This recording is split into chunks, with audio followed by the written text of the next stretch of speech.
Следејќи ги активностите на Европската Унија за чествување, односно организирање на зелени недели, општина Битола заедно со инфоточката од исто така на Европската Унија при општина Битола започна да ја слави и мислам да ја организира ова зелена недела во општина Битола, со тоа што ние покрај овој европски инструмент како финансиски, ние придонесуваме за зголемување на свеста кај народот за зелената недела, односно за квалитетот на живот, намалување на загаденоста, намалување на депониите за отпад, подобар живот, почиста вода за пиење и друго. Според вас каква е свеста кај граѓаните, што може? Па се повеќе и повеќе свеста на граѓаните се покачува по однос на на заштита на животната средина. Се повеќе зелени површини ги има, вклучувајќи и општина Битола со работата на јавното предпријатие Комуналец, кое што ги одржува и ги изголемува зелените јавни површини, исто така и стамбените комплекси, тие одбори на стамбените згради ги организираат нивните локации, односно дворови на стамбените, а исто така во секоја школа се организираат тие екоточки кои што имат зелено знаме да добиват, се врши едукација на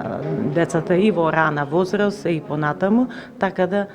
се повеќе свеста и животната средина ја заштитуваме во рамките на нашата општина, а и ние како општина преземаме чистење на јавни површини и на диви депонии. Секоја година ние тоа активно за да ја зголемиме ова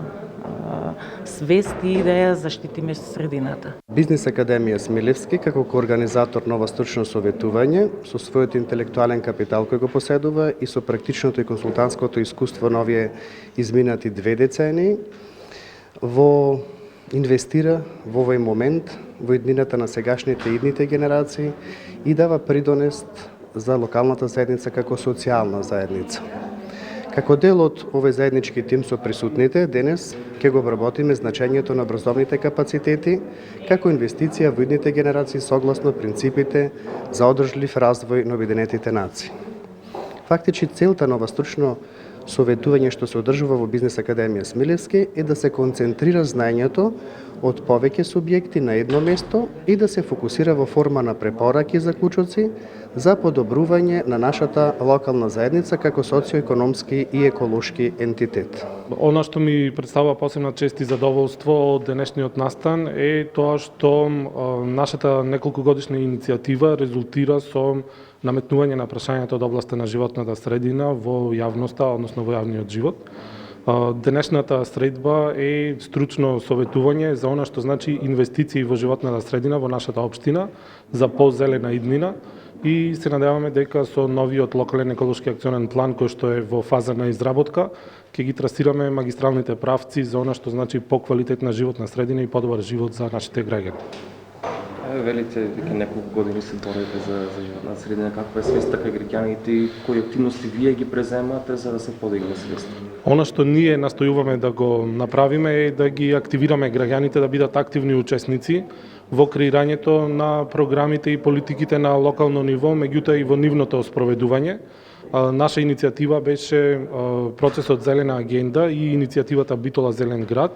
каде што граѓаните активно ќе учествуваат во одржување на зелените јавни површини и нивно зголемување, се разбира заедно со јавните предпријатија надлежни за тоа, бидејќи сведоци сме дека со интензивниот развој на нашиот град се зголемува и притисокот врз квалитетот на животната средина, а со активно вклучување на граѓаните сметаме дека ќе го постигнеме посакуваното ниво.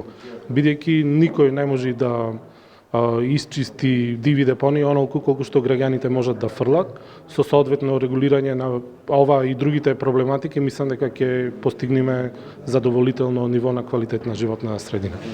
Може да се каже дека во последните неколку години се поретко граѓаните се одлучуваат да се активираат вака Како сте вие задоволни од бројката на граѓани кои се активни во овој сегмент?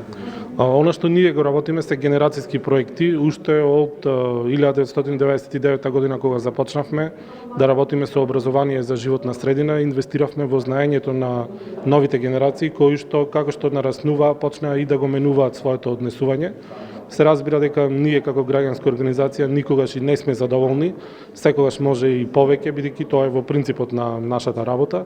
Меѓутоа, треба да го следиме и општествениот развој и општествените текови кои што се случуваат, за да